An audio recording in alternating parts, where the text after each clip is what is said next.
Good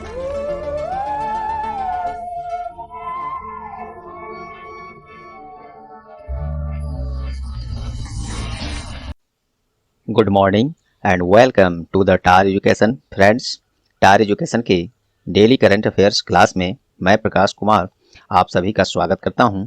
आज है 30 अगस्त 2021। देखेंगे हम लोग अब तक के सभी महत्वपूर्ण करंट अफेयर्स जो आपके आगामी सभी परीक्षाओं के लिए अति महत्वपूर्ण होंगे।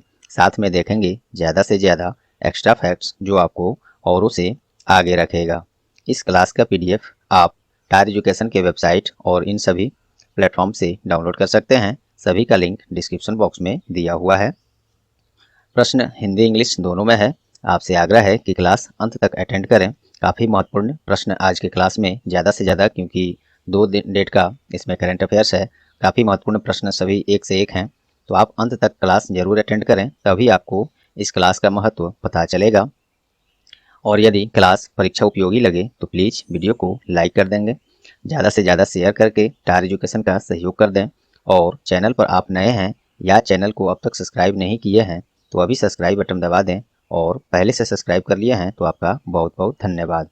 तो चलिए शुरू करते हैं आज का क्लास।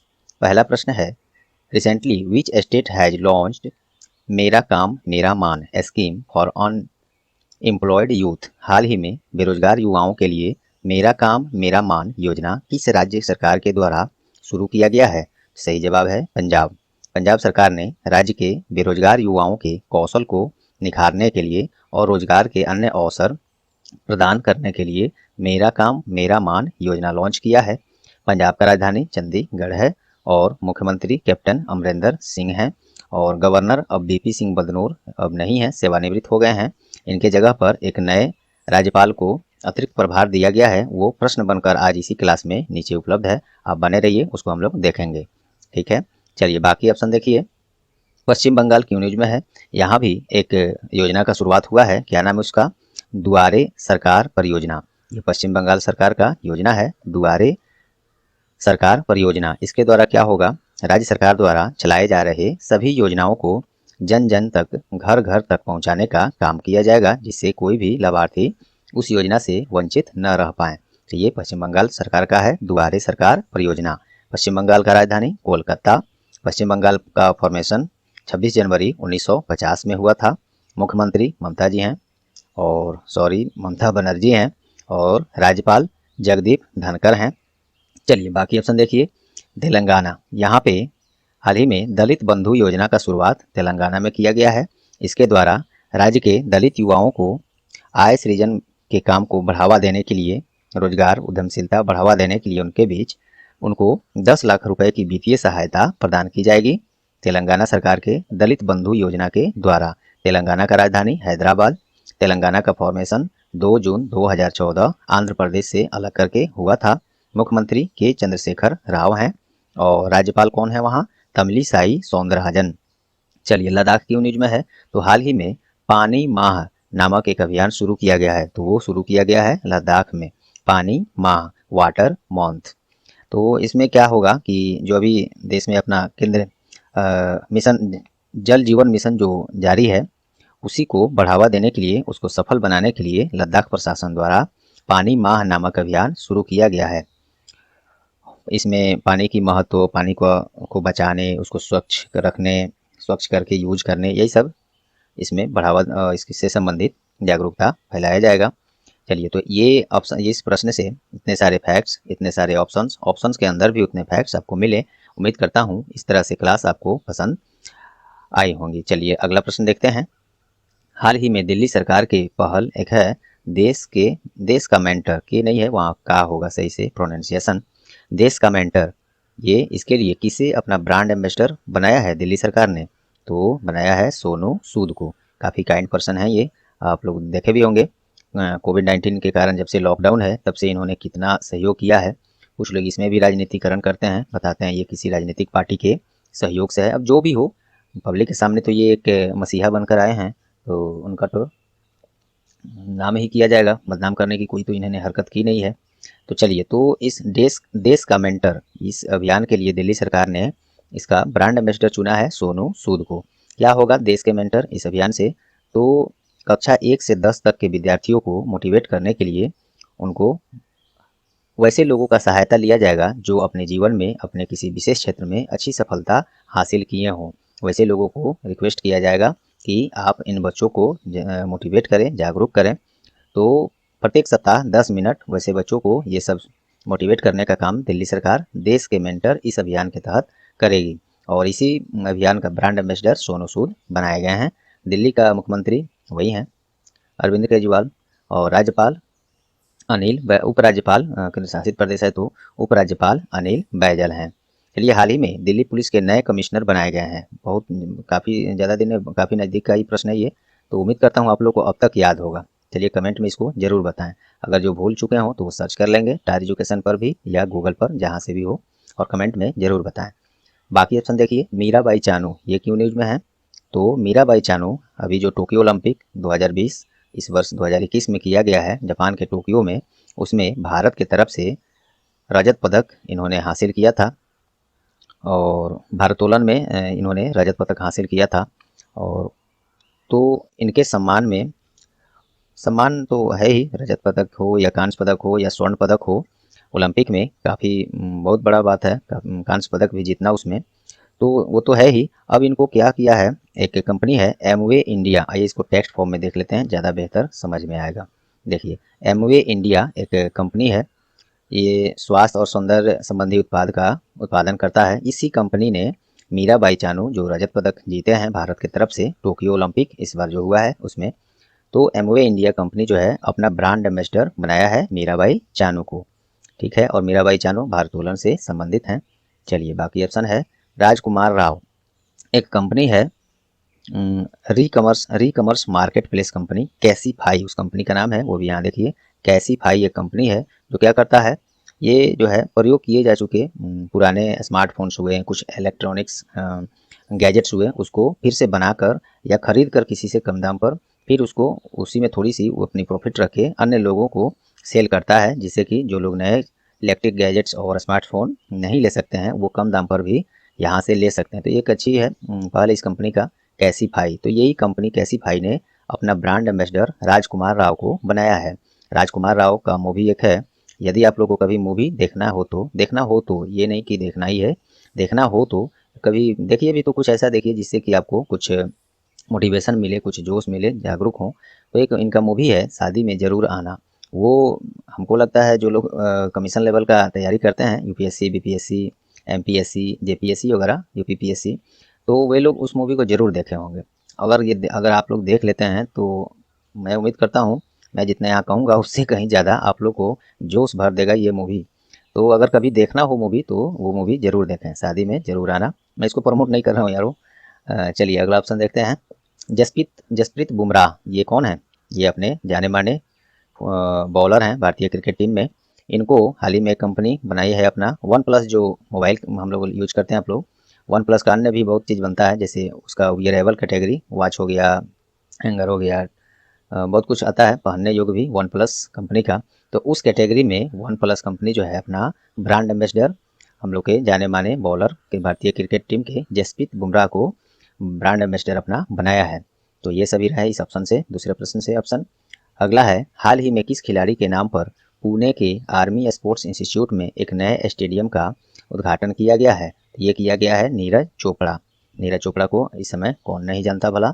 टोक्यो ओलंपिक में एकमात्र स्वर्ण पदक इस बार नीरज चोपड़ा भाला फेंक खेल प्रतिस्पर्धा में हासिल किए हैं। और इस स्टेडियम का उद्घाटन वर्तमान रक्षा मंत्री कौन है, श्री राजनाथ सिंह के द्वारा किया गया है। और चलिए, जब बात हुई है इसका ओलंपिक से संबंधित ये हैं, उसी कारण इनको ये उन्हीं के सम्मान में ये बनाया भी गया है इस स्टेडियम को। तो चलिए ओलंपिक का एक बार फिर से हम लोग उसमें का मुख्य तथ्य जो हैं वो रिपीट कर लेते हैं नीरज चोपड़ा और ओलंपिक के बारे में। चलिए यहाँ ये हम इसको रखे हैं। देखिए, भारत इस बार जो टोक्यो ओलंपिक हुआ है उसमें 1 स्वर्ण, 2 रजत और 4 कांस्य सहित कुल 7 पदकों के साथ 86 देशों की सूची में 48वें स्थान पर रहा है, रैंक की बात करें तो। और अमेरिका इस सूची में 113 पदकों के साथ शीर्ष स्थान पर रहा है। और कुछ देखिए, भारत की तरफ से सबसे पहली पदक इस बार के खेल में भारोत्तोलन में मीराबाई चानू रजत पदक के रूप में हासिल किया है। और नीरज चोपड़ा के बारे में हम लोग कई बार देख ही चुके। एकमात्र स्वर्ण पदक इन्होंने भारत की तरफ से हासिल किया था और ये हरियाणा के पानीपत जिले से खंडरा गांव है एक, वहाँ के रहने वाले हैं। और इनसे पहले 2008 में बीजिंग ओलंपिक जो हुआ था उसमें अपने निशानेबाज अभिनव बिंद्रा हैं, वे भी स्वर्ण पदक हासिल किए थे। और इस टोक्यो ओलंपिक में सबसे कम उम्र की स्वर्ण पदक विजेता कौन बनी है, तो ये जापान के मोमोजी निशिया, यही हैं सबसे कम उम्र की स्वर्ण पदक विजेता। मात्र इनका उम्र 13 वर्ष कुछ महीने था।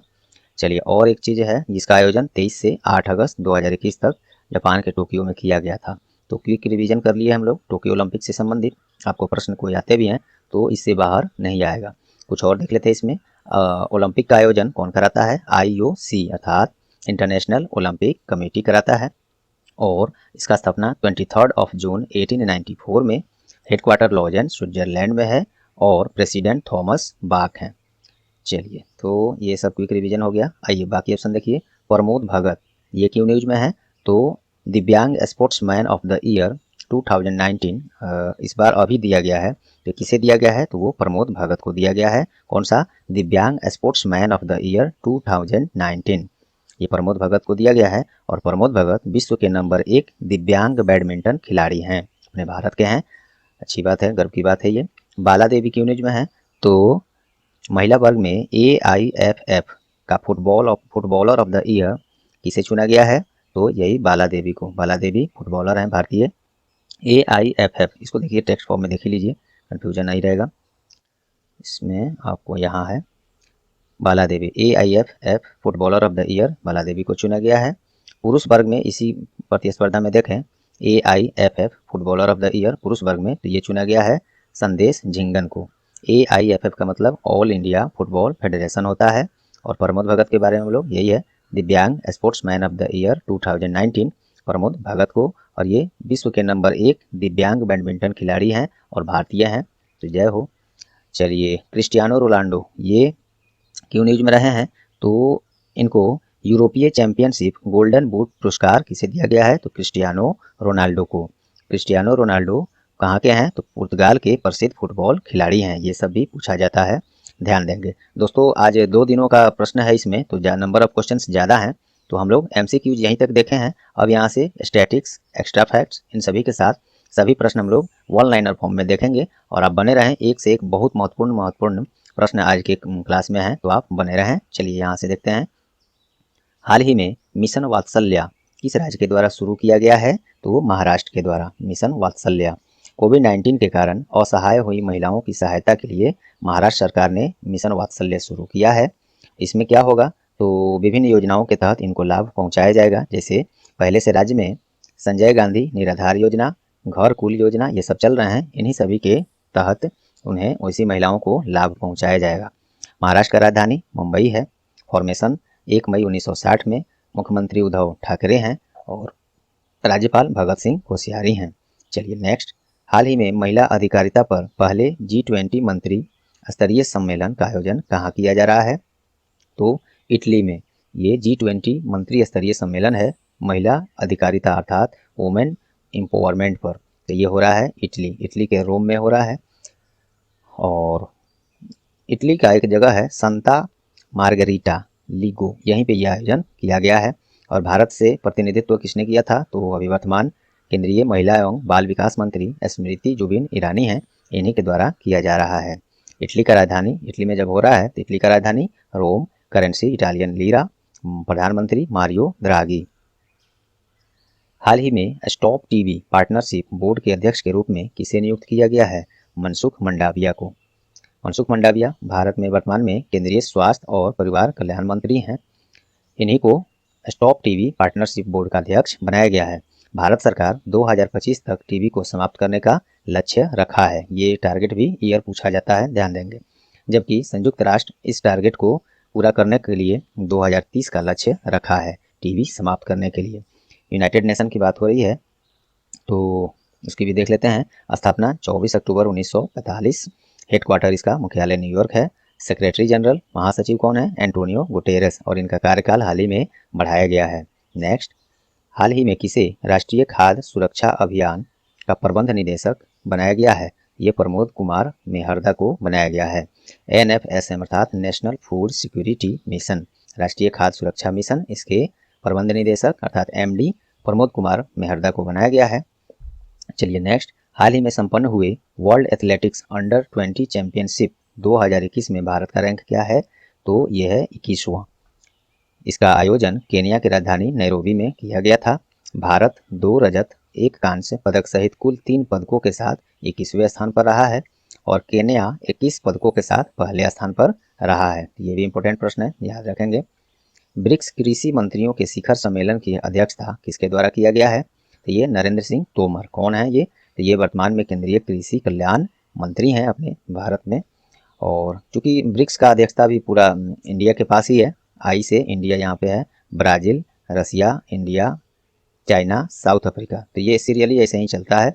अब मान लीजिए अगर अभी आई से इंडिया का अध्यक्षता चल रहा है, तो इसके बाद इसी से क्लियर है कि अब चाइना का अध्यक्षता रहेगा ब्रिक्स मीटिंग का। तो जो भी मीटिंग हो रहा है ब्रिक्स के अंतर्गत, तो वो सभी का अध्यक्षता भारत के द्वारा ही किया जा रहा है। तो कृषि मंत्रियों का शिखर सम्मेलन हुआ है, तो भारत में से केंद्रीय कृषि मंत्री नरेंद्र सिंह तोमर के द्वारा किया गया है। ब्रिक्स क्या, अभी तो मैंने ये बता ही दिया, वैसे फिर देखिए, a group of Brazil, Russia, India, China and South Africa. इसका स्थापना जून 2006 में और मुख्यालय शंघाई चाइना में है। चाइना का एक शहर है, चाइना का राजधानी बीजिंग है। नेक्स्ट, हाल ही में भारतीय जीवन बीमा निगम LIC के द्वारा एजेंट्सों के लिए, एजेंट्स को हिंदी में अभिकर्ता कहते हैं, उन लोगों के लिए एक मोबाइल ऐप लॉन्च किया है। क्या नाम है उसका? आनंदा। आनंदा अर्थात आत्मनिर्भर agents new business digital application. LIC का स्थापना 1 सितंबर 1956 में, हेडक्वार्टर मुंबई है, चेयरमैन AMR कुमार हैं, इनका भी कार्यकाल हाल ही में बढ़ाया गया है। नेक्स्ट, लोकप्रिय मलयाली शेफ जो वो खाना बनाते हैं, वो लोग एक्सपर्ट होते हैं उसमें, उन्हीं लोग को शेफ बोला जाता है। तो मलयाली शेफ और फिल्म निर्माता का निधन हो गया है। उनका नाम क्या है? नाम है उनका नौशाद। नौशाद जो थे, होटल मैनेजमेंट करने के बाद विभिन्न टीवी शो में अपने विभिन्न व्यंजन बनाकर लोगों के बीच प्रचलित हुए थे और बाद में मलयालम फिल्म की दुनिया में निर्देशक के रूप में भी उन्होंने अपना योगदान दिया है। तो नाम है नौशाद, इनका देहांत हो गया। चलिए, हाल ही में चीन, पाकिस्तान, थाईलैंड, मंगोलिया द्वारा एक संयुक्त सैन्य अभ्यास हो रहा है। क्या नाम है उसका? तो शेयर्ड डेस्टिनी 2021, एक बहुराष्ट्रीय सैन्य अभ्यास है, इन्हीं लोग के बीच हो रहा है ये। चलिए, और ये चीन के हेनान केसान काउंटी में किया जा रहा है। नेक्स्ट, मल्टीनेशनल कंपनी एडिडास ने किसे अपना स्टे इन प्ले कैंपेन के लिए चुना है? तो मीराबाई चानू, वही जो इस बार टोक्यो ओलंपिक में भारत के लिए रजत पदक हासिल किए थे और ये भारोत्तोलन से संबंधित हैं। और एडिडास के बारे में आप लोग तो जानते ही हैं, फुटवियर, जूते, परिधान, सहायक, अन्य बहुत चीज़ ये बनाता है, उसी के कैंपेन है एक स्टे इन प्ले, उसके लिए चुना गया है इनको। नेक्स्ट, हाल ही में जारी report on short and pathway, ये कल 29 तारीख था, कल का ये सब प्रश्न है अभी। इससे पहले उसके पहले का था 28 अगस्त का था, क्योंकि संडे को डेली क्लास आता नहीं है हायर एजुकेशन का। आगे हम लोग कोशिश करेंगे संडे को भी क्लास देने का, करंट अफेयर का। फिलहाल नहीं आता है, तो वो क्लास वेबसाइट पर तो पब्लिश हो जाता है, लेकिन आपको वीडियो क्लास के रूप में आज मंडे को दिया जाता है, एक दिन लेट करके। तो चलिए, तो अनसर्टेन पाथवे ये किसके द्वारा जारी किया गया है रिपोर्ट? तो यूनिसेफ के द्वारा। इस रिपोर्ट में वैसे बच्चों की स्थिति के बारे में बताया गया है जो जन्म से कुछ दिन पहले या कुछ ही दिन बाद उन्हें वे प्रवासी या शरणार्थी जीवन व्यतीत करने पर मजबूर हो जाते हैं। तो यूनिसेफ विशेषकर ये बच्चों का पर ही ये अपना योगदान देता है, उनके संरक्षण, सुरक्षा और विभिन्न चिंताओं पर ये ध्यान देता है। तो यूनिसेफ का ये रिपोर्ट है अनसर्टेन पाथवे। रिपोर्ट किसके द्वारा पब्लिश किया गया है, ऐसा प्रश्न बिल्कुल पूछा जाता है। इस तरह के प्रश्न आप नज़रअंदाज नहीं करेंगे। यूनिसेफ अर्थात यूनाइटेड नेशन चिल्ड्रेन फंड्स, स्थापना 11 दिसंबर 1946, हेडक्वार्टर न्यूयॉर्क है और प्रेसिडेंट हेनरिटा H. फोर हैं। नेक्स्ट, हाल ही में ट्राई के द्वारा जारी एक रिपोर्ट के अनुसार इंटरनेट प्रयोगकर्ताओं की संख्या कितनी है अपने भारत में? तो 825.30 मिलियन। वाह, इतने लोग केवल इंडिया में इंटरनेट यूज कर रहे हैं। मार्च 2021 तक का ये रिपोर्ट है। 4% बढ़ोतरी के साथ भारत में कुल इंटरनेट यूजर्स का संख्या 825.30 मिलियन है और ये ट्राई के द्वारा रिपोर्ट जारी किया गया है। ट्राई का full form telecom regulatory authority of India है और इसका स्थापना 20 फरवरी 1947, हेडक्वार्टर न्यू दिल्ली है और चेयरमैन PD बघेल बघेला हैं। इनके पहले रामसेवक शर्मा थे, जिनको एक नए पोस्ट पर लाया गया है। किस पोस्ट पे, अगर याद हो तो आप लोग कमेंट में ज़रूर बताएं। चलिए ये रहा, हाल ही में किस दिन राष्ट्रीय खेल दिवस मनाया गया है? काफ़ी चर्चित प्रश्न है, ये पूछा भी जाता है, हल्का भी है। 29 अगस्त को राष्ट्रीय खेल दिवस मनाया जाता है। क्यों मनाया जाता है? तो भारत में हॉकी के जादूगर कहे जाने वाले कौन? मेजर ध्यानचंद, इन्हीं के जन्म दिवस के अवसर पर राष्ट्रीय खेल दिवस मनाया जाता है। और एक और पॉइंट, नया प्रश्न भी है और आपको याद भी रखना है। भारत का सर्वोच्च खेल सम्मान जो खेल रत्न राजीव गांधी खेल रत्न पुरस्कार है, यहाँ राजीव गांधी छूट गया है, उस खेल का नाम बदलकर अब ध्यानचंद खेल रत्न पुरस्कार कर दिया गया है। घोषणा किया गया है सरकार के द्वारा, तो ये याद रखेंगे। राजीव गांधी खेल रत्न पुरस्कार अब ध्यानचंद खेल रत्न पुरस्कार के नाम से जाना जाएगा। नेक्स्ट, हाल ही में कहाँ my pad my right project launch किया गया है? तो ये त्रिपुरा में किया गया है, वो भी केंद्रीय वित्त मंत्री निर्मला सीतारमण के द्वारा। ग्रामीण महिलाओं के लिए विशेष अनुदान, वेतन सहायता और पूंजीगत उपकरणों के माध्यम से आजीविका और मासिक धर्म स्वच्छता में सहायता के लिए माई पैड माई राइट लॉन्च किया गया है। निर्मला सीतारमण वित्त मंत्री हैं केंद्र सरकार में, और ये पहली पूर्णकालिक महिला वित्त मंत्री भी हैं भारत में। चलिए, त्रिपुरा में हुआ है। त्रिपुरा का राजधानी अगरतला है। मुख्यमंत्री बिप्लब कुमार देब हैं और राज्यपाल सत्यदेव नारायण आर्य हैं। नेक्स्ट, हाल ही में ब्रिक्स वित्त मंत्रियों और सेंट्रल बैंक गवर्नर्स का मीटिंग की अध्यक्षता किनके द्वारा किया गया है? निर्मला सीतारमण के द्वारा। क्योंकि ब्रिक्स का अध्यक्षता इस बार भारत के पास है, तो जो भी अभी मीटिंग्स हो रहे हैं सब भारत की तरफ से ही अध्यक्षता उसका किया जा रहा है। तो ये था वित्त मंत्रियों और सेंट्रल बैंक गवर्नर्स का मीटिंग, तो ये इसमें वित्त मंत्री निर्मला सीतारमण ने किया। निर्मला सीतारमण और ब्रिक्स दोनों के बारे में ऊपर हम लोग अभी देख चुके हैं। नेक्स्ट देखिए, हाल ही में किसे जर्मनी में अगले भारतीय राजदूत के रूप में नियुक्त किया गया है? हरीश पारवर्थनेनी, ये इनका नाम है, अच्छा है। तो ये बनाए गए हैं भारतीय राजदूत जर्मनी में। जर्मनी का राजधानी बर्लिन है और करेंसी यूरो है। चांसलर वही हैं एंजेला मार्केल। हाल ही में प्रधानमंत्री मोदी से इनका बात भी हुआ है। आपसी सहमति कई मुद्दों पर जताया गया है। चलिए अगला है, हाल ही में किसे पंजाब और चंडीगढ़ के राज्यपाल का अतिरिक्त प्रभार दिया गया है? तो ये प्रश्न ऊपर मैं आपको बोला था, पंजाब के जो बीपी सिंह बदनौर थे उसको मैंने वहाँ कट किया था क्योंकि वो सेवानिवृत्त हो गए हैं। अब पंजाब और चंडीगढ़ के राज्यपाल का अतिरिक्त प्रभार किसे दिया गया है? बनवारी लाल पुरोहित को। ये ऑलरेडी किस राज्य के राज्यपाल हैं? तो ये तमिलनाडु के राज्यपाल पहले से भी हैं और अब चंडीगढ़ और पंजाब का राज्यपाल का अतिरिक्त प्रभार इनके पास रहेगा। बीपी सिंह बदनौर थे, उनका कार्यकाल 22 अगस्त को ही समाप्त हो चुका है। पंजाब चंडीगढ़ राजधानी है इसका। मुख्यमंत्री कैप्टन अमरिंदर सिंह हैं। ये बात हम लोग अभी इसी का चर्चा यहाँ कर लिए। चलिए नेक्स्ट है, हाल ही में किसने बार्सिलोना ओपन चेस टाइटल्स का खिताब जीता है? तो एसपी सेतुरमन, ये भारतीय ग्रैंड मास्टर हैं। इन्होंने ही बार्सिलोना ओपन चेस टूर्नामेंट 2021 का टाइटल जीता है। नेक्स्ट, हाल ही में कहाँ उत्तर प्रदेश का पहला आयुष विश्वविद्यालय का नींव रखा गया है? तो गोरखपुर में उत्तर प्रदेश का पहला आयुष यूनिवर्सिटी का नींव रखा गया है। इनके द्वारा तो राष्ट्रपति श्री रामनाथ कोविंद अभी उत्तर प्रदेश के विभिन्न जगहों का दौरा कर रहे हैं, उसी दौरान इसका फाउंडेशन स्टोन रखा गया है। चलिए, गोरखपुर में उत्तर प्रदेश का राजधानी लखनऊ है। मुख्यमंत्री योगी आदित्यनाथ हैं और राज्यपाल आनंदीबेन पटेल हैं। चलिए कुछ और एक क्वेश्चन है, एक दो प्रश्न और हैं। हाल ही में प्रधानमंत्री जन धन योजना का 7 वर्ष पूरा हो गया है। इस योजना को शुरू कब किया गया था? क्योंकि ऐसा प्रश्न आजकल खूब पूछे जा रहे हैं। तो जन धन योजना जो था प्रधानमंत्री, ये 2014 में शुरू किया गया था। अब इसके 7 वर्ष पूरा हो चुका है। इसमें क्या होता है, तो वित्तीय समावेशन के अंतर्गत, फाइनेंशियल इंक्लूजन में के अंतर्गत यही PMJDY अर्थात प्रधानमंत्री जन धन योजना, ये विश्व का सबसे बड़ा योजना है। ये इस तरह का प्रधानमंत्री जन धन योजना के अंतर्गत आसान शर्तों और कम कागजातों के साथ हर नागरिक के लिए एक बचत खाता हो, ये प्रावधान है, खोला जाता है। और इसमें इस खाते के अंतर्गत 10,000 तक का ओवरड्राफ्ट ऋण सुविधा भी प्रदान किया जाता है। एक्सीडेंटल उसमें इंश्योरेंस भी किया जाता है, रुपए कार्ड जारी किया जाता है। और हालांकि इसमें कुछ लिमिटेशंस होते हैं कि एक दिन में आप 10,000 से ज़्यादा नहीं निकाल सकते हैं और महीने में 4 बार से ज़्यादा ट्रांजैक्शन नहीं कर सकते हैं। कुछ लिमिटेशंस तो हैं, लेकिन आजकल बैंकों में खाता खोलना जितने मुश्किल होता है, उस हिसाब से लोग, वो गरीब या असहाय लोग हैं जो कमज़ोर तबके के हैं, वे लोग ना उतना सोचते हैं और ना ही जा पाते हैं। तो उसी को दूर करने के लिए ये योजना सरकार द्वारा लाया गया था। तो चलिए ये सब बातें हो गई। नेक्स्ट देखिए, हाल ही में अंतर्राष्ट्रीय जलवायु शिखर सम्मेलन का आयोजन किस देश के द्वारा किए जाने का घोषणा हुआ है? तो अपना देश भारत करेगा अंतर्राष्ट्रीय जलवायु शिखर सम्मेलन का आयोजन। भारत के द्वारा ये भौतिक और आभासी तरीके दोनों से 3 सितंबर को इसका आयोजन किया जाएगा, इस शिखर सम्मेलन का। और ये जलवायु शिखर सम्मेलन का बात है तो वर्तमान में अभी केंद्रीय पर्यावरण मंत्री कौन है? श्री भूपेंद्र यादव। और इनके पास एक और मंत्रालय है, श्रम और रोजगार मंत्रालय। ये दोनों मंत्रालय भूपेंद्र यादव के पास रखा गया है। चलिए क्वेश्चन ऑफ द डे देखिए आज का। नई शिक्षा नीति 2020 को लागू करने वाला कौन भारत का दूसरा राज्य बन गया है?